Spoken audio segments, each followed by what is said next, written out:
Coming up next on Making Moves, a team of armed federal agents make their presence known at a downtown landmark. Who are they and what are they doing in Jacksonville? Governor Rick Scott pulls the plug on the state's high-speed rail project and creates a major uproar from Miami to D.C. We'll have the latest. Plus, part 2 in our series on what to do with the Skyway. I'm Terry Casey aboard the Riverside Trolley. How would you like to pocket more than $1,000 by riding the trolley? Well, coming up, you're going to meet a man who will show you how.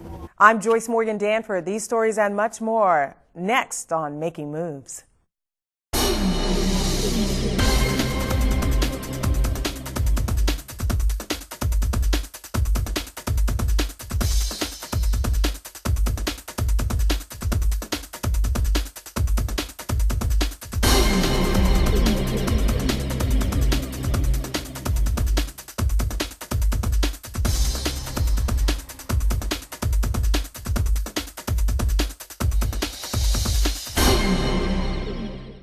Welcome to JTA Making Moves. I'm Joyce Morgan Danford. Michael Blaylock is here. He'll be joining me in just a moment. But first, we want to check some JTA headlines. Our top story, in a stunning development, Florida Governor Rick Scott pulled the plug on one of the state's most highly anticipated transportation projects in decades, high-speed rail. In a letter sent to U.S. Transportation Secretary Ray LaHood on February 16th, Scott says he was rejecting the $2.4 billion in federal stimulus money that would have funded the first leg of Florida's high-speed rail system, an 84-mile leg between Tampa and Orlando. 2 days later, Scott posted this message on his website. My decision to reject the project comes down to three main economic realities. First, capital cost overruns could put Florida taxpayers on the hook for an additional $3 billion. Second, overly optimistic projections about ridership and revenue would burden Florida taxpayers in excess of $300 million over 10 years. Finally, if the project becomes too costly and is shut down, Florida would have to return $2.4 billion to D.C. This federal high-speed rail program is not the answer to Florida's economic recovery. The decision had rail proponents in Florida in an uproar, while other states are lining up to take Florida's allocation to use for their own high-speed rail projects. While this is a huge loss for rail advocates here in Florida, it appears that Jacksonville still remains a player in the high-speed rail picture. But instead of trains coming from Orlando, we may first see the high-speed trains actually coming from Atlanta.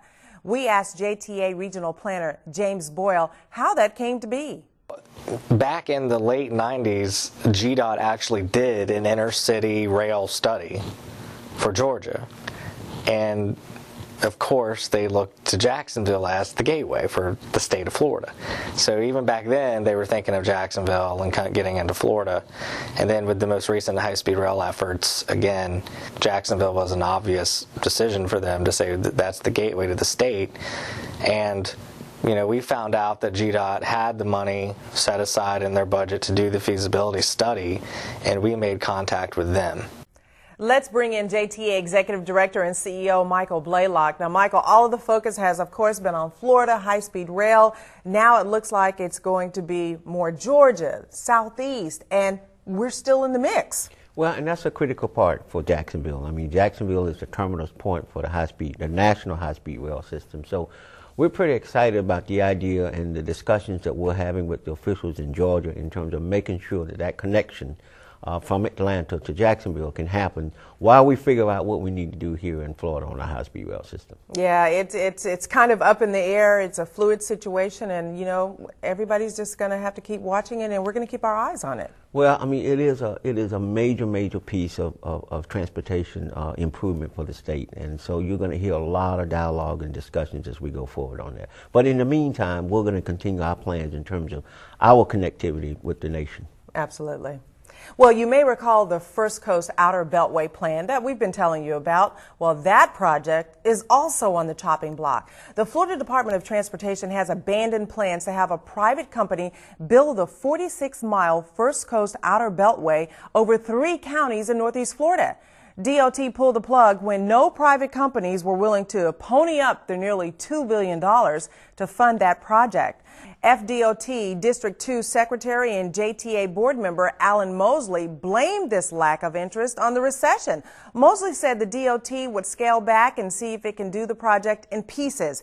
The goal now is to find a private company willing to build the toll road in sections, beginning with a 15-mile portion of Brandonfield Road between I-10 and Blanding Boulevard. The cost of that project is expected to be between $250 and $300 million. Well, all of these developments are happening while Florida transportation leaders continue to wait on word from Tallahassee on who the state's new transportation secretary will be.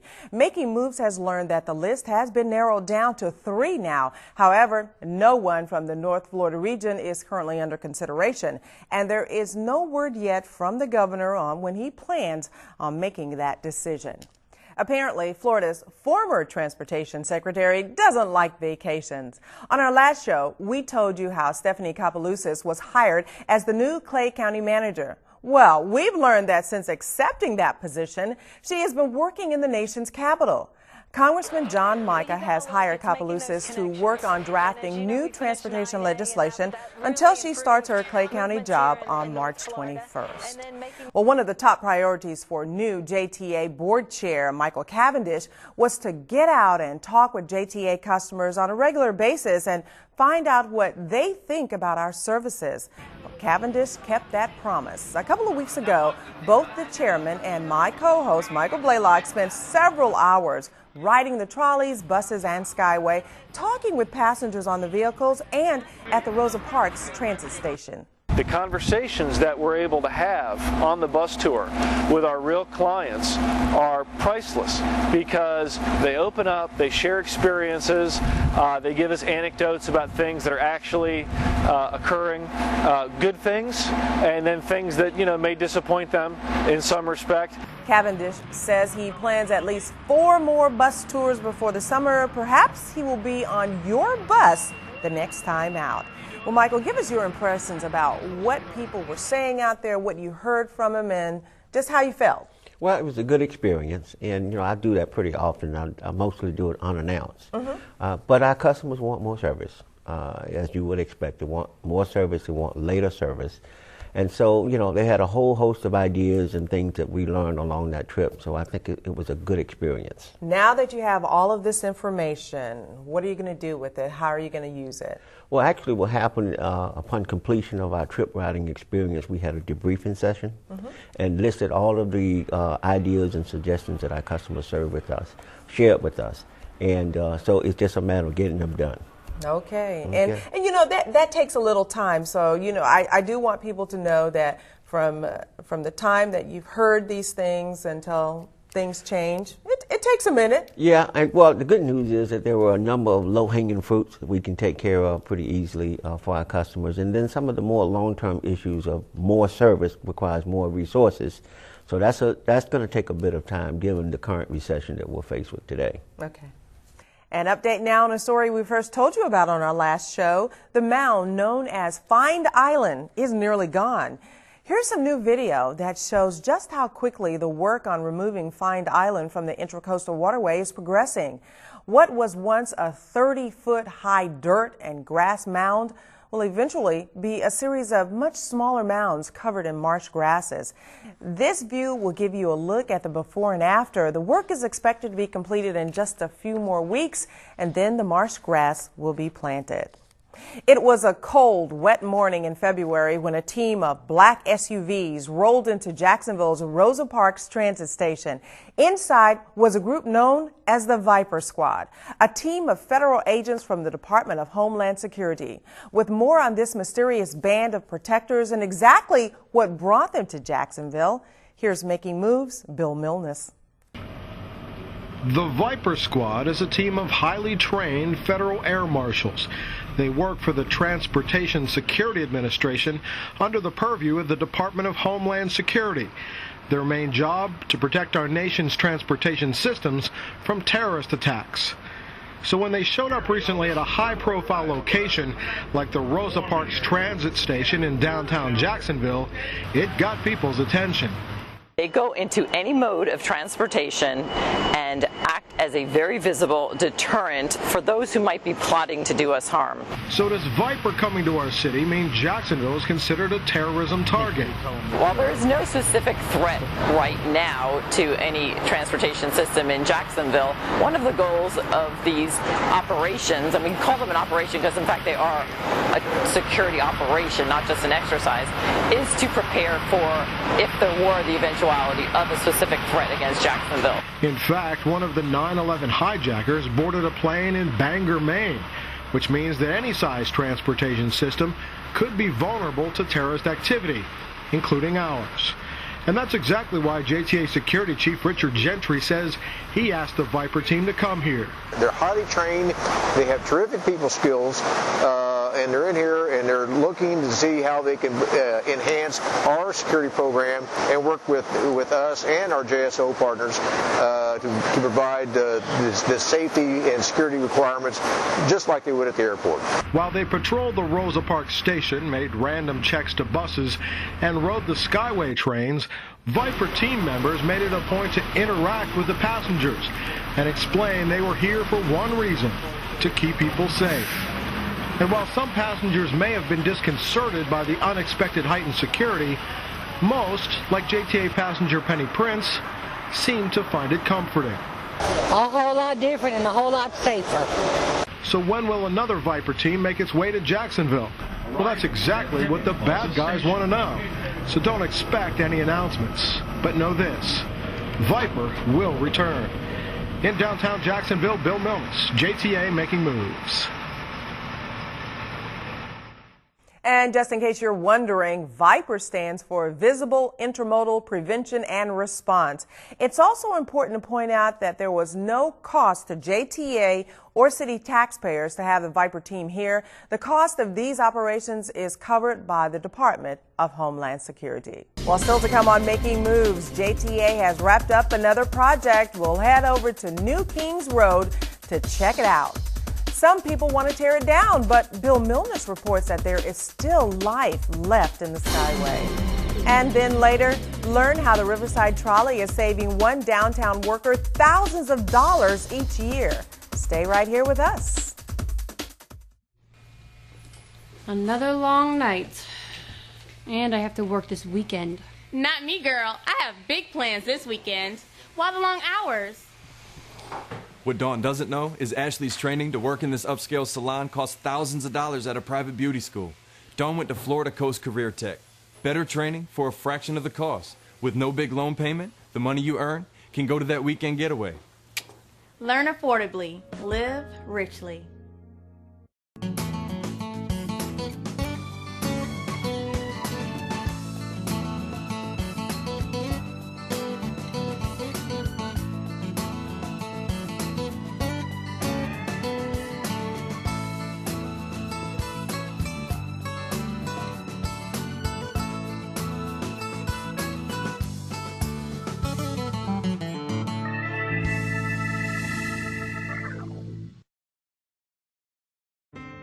Are you heading down the road to foreclosure, not sure what to do next? Don't worry, all is not lost. You may still be able to save your home, but you have to act now. Here's some important tips from the Department of Housing and Urban Development.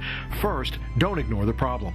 Contact your lender immediately and know your rights. Read and understand your mortgage documents and learn about your state's foreclosure laws. Do your research. Know your foreclosure options, including loss mitigation. Don't pay for foreclosure advice. It's readily available for free from your lender or calling a HUD-approved housing counselor. Prioritize your spending. Look for ways to cut expenses. And watch out for foreclosure recovery scams and companies claiming they can stop your foreclosure immediately. Whatever you do, don't sign any legal documents without checking with a trusted professional. Still unsure about where to start? Call this number and speak with a HUD-approved housing counselor today. Owning a home is still the American dream, and we're here to keep that dream alive. You're watching JTA Making Moves, honored by the Florida Public Transportation Association with its 2010 Award of Excellence. Welcome back to Making Moves. JTA recently wrapped up the primary construction on a project along New Kings Road near the campus of Edward Waters College. The project, funded by a federal grant, includes new lighting, traffic signal enhancements, pedestrian improvements, and other utility upgrades. Now, to create a more pedestrian-friendly environment, sidewalks along the corridor were actually moved from directly next to the busy roadway and are now safely behind a new decorative brick and metal wall and landscaping. New bus shelters will also be added between Whitner Street and Spires Avenue. On our last program, Making Moves, Bill Milnes explained the many reasons why the Skyway has failed to live up to projected ridership since its opening back in 1989. While in part 2 of his series, Bill tells us how the Skyway can still be a success and maybe even a catalyst for an ailing downtown still hoping for a revival. Transportation is one of the key ingredients to having a successful city, and in particular a successful downtown. One of the shining examples is Portland, Oregon. Portland is atypical in an era when reliance on automobiles has led many cities, like Jacksonville, to neglect their downtown and urban core areas in favor of development in the suburbs and along interstate highways. We see it here in places like South Point and Deerwood, where business parks continue to grow as downtown continues to falter. But in Portland, city leaders invested heavily into multiple modes of transportation. That investment left the city with a comprehensive public transportation system, including buses, streetcars, commuter rail, light rail, and even an aerial tram. So it's no wonder that Portland's rate of public transit use is comparable to that of much larger cities like Los Angeles. More than 12% of commuters in the Portland area use mass transit. Comparatively, only about 2% of Jacksonville commuters use mass transit on a regular basis. And perhaps more importantly, Portland's commitment to transit has benefited the city financially in an astonishing manner.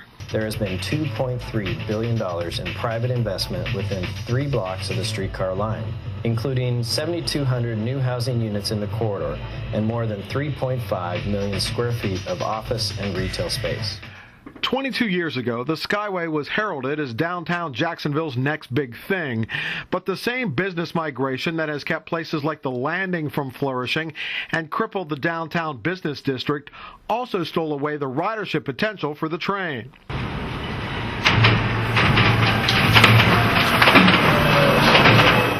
But it is never too late to take a step in the right direction.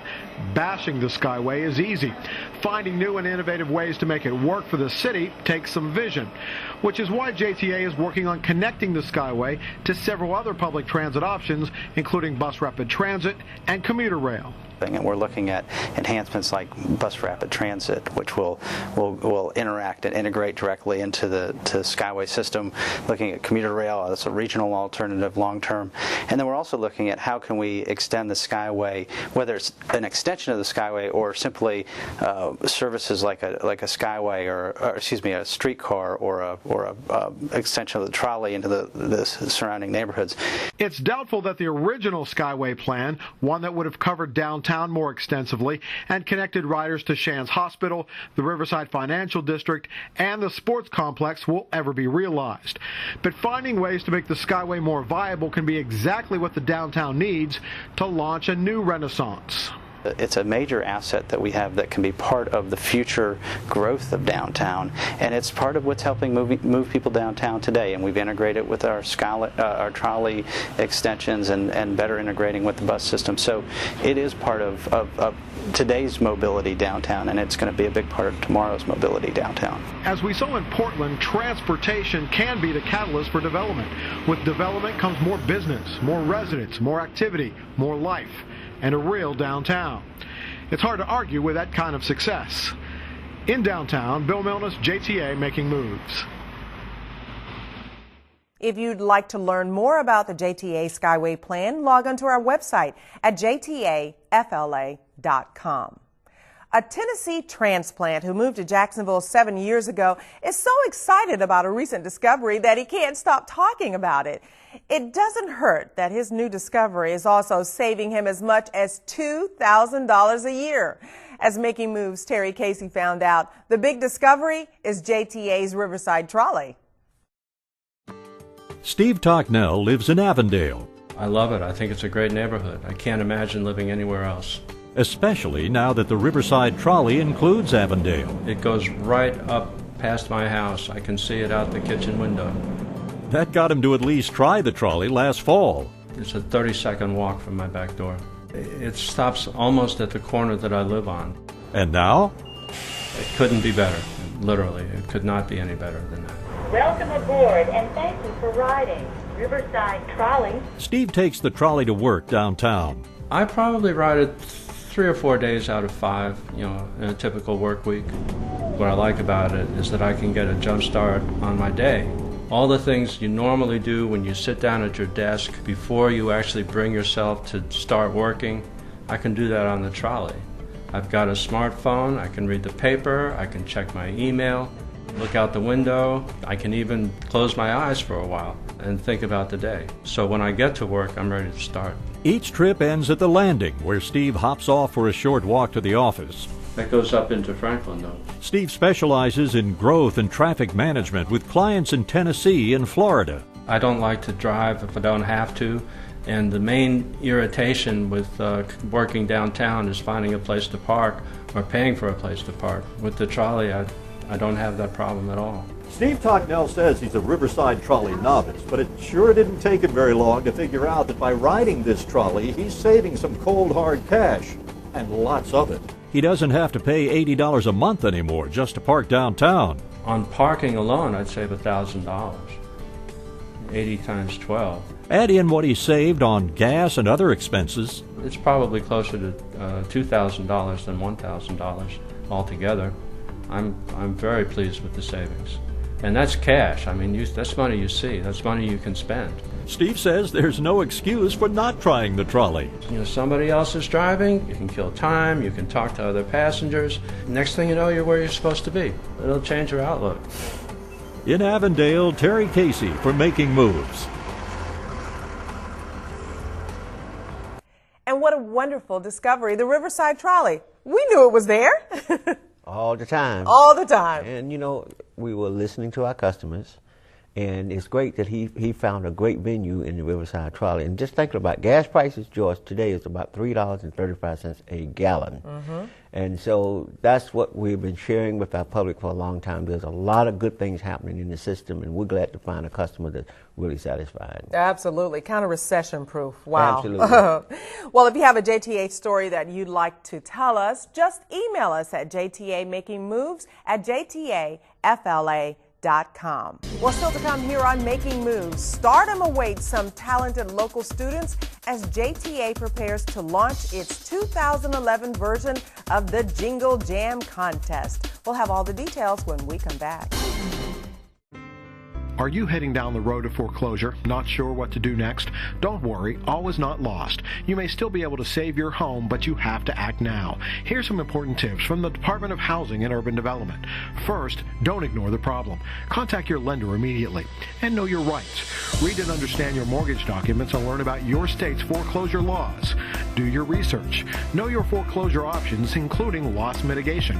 Don't pay for foreclosure advice. It's readily available for free from your lender or calling a HUD-approved housing counselor. Prioritize your spending. Look for ways to cut expenses. And watch out for foreclosure recovery scams and companies claiming they can stop your foreclosure immediately. Whatever you do, don't sign any legal documents without checking with a trusted professional. Still unsure about where to start? Call this number and speak with a HUD-approved housing counselor today. Owning a home is still the American dream, and we're here to keep that dream alive. I want a good career, and I know that Florida Coast Career Tech is going to help me find it. I'm confident that I will find a great job after completing the program. I've spoken with a lot of employers. Many of them will contact me prior to advertising for a position. I hire Florida Coast Career Tech graduates because they are prepared with the skills that we need from day one. I was so amazed how ready I was once I got hired. The training was identical to what I do every day. You can't get that training anywhere else.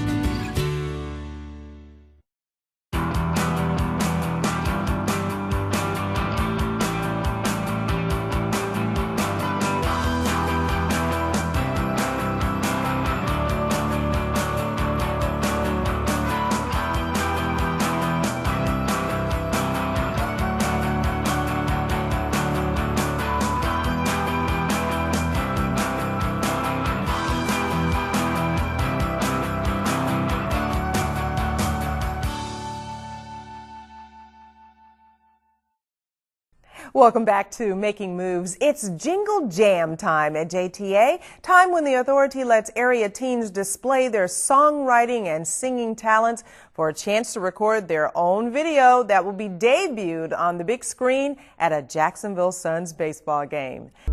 We're heading to the ball game, 'cause we got a great deal. Just $30 a month. The summer youth pass is a steal. With my summer youth pass, I see the Suns for free. We're heading to the ball game 'cause we got a great deal. Just $30 a month, the summer youth pass is a steal. With my summer youth pass, I see the Suns for free. Every Wednesday and Sunday, we're making history. To enter the JTA Jingle Jams contest, just log on to the JTA website at jtafla.com and click on the link to the Jingle Jams page. Deadline is Friday, April 29th, so good luck to everyone who's going to enter. Time now for some final thoughts with Michael Blaylock. Just two thoughts. It's springtime, and so rather than do all that house cleaning and spring cleaning, let's do some spring riding. We love it. And JTA provides a number of opportunities to travel all over Jacksonville, to the zoo, all of our beautiful beaches, the museums, the Commerce, the Ritz, the Children's Museum. Just a great, great opportunity to get out of the house and enjoy this beautiful time of the year. The other thought I want to share is go back to the issue of the Skyway, and I'm really, really encouraged by the discussions and dialogue that's going on now about the Skyway. If we're going to be serious about having a strong downtown Jacksonville, revitalization of downtown Jacksonville, then we have to be serious about a good transportation system. The Skyway was designed for a strong, populated downtown, shops and employment and entertainment. So we have a host of plans, and one of the things I really want to encourage as we go forward is that we as a community can come together and agree to how we want to revitalize downtown Jacksonville. Let's get a plan that we all can agree to, buy into, and stick with, because we have a number of plans that have occurred over a number of years, and a lot of great ideas.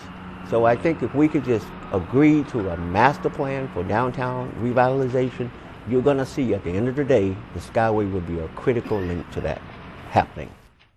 And that wraps up this edition of Making Moves. Thanks so much for joining us today. If you missed any part of the show or just want to watch it again, complete episodes of Making Moves are available online at jtafla.com. And of course, make sure to check us out on Facebook for the latest news on our show, as well as exclusive content that you didn't see in today's program. For Michael Blaylock and the entire Making Moves team, I'm Joyce Morgan Danford. We'll see you the next time we're Making Moves.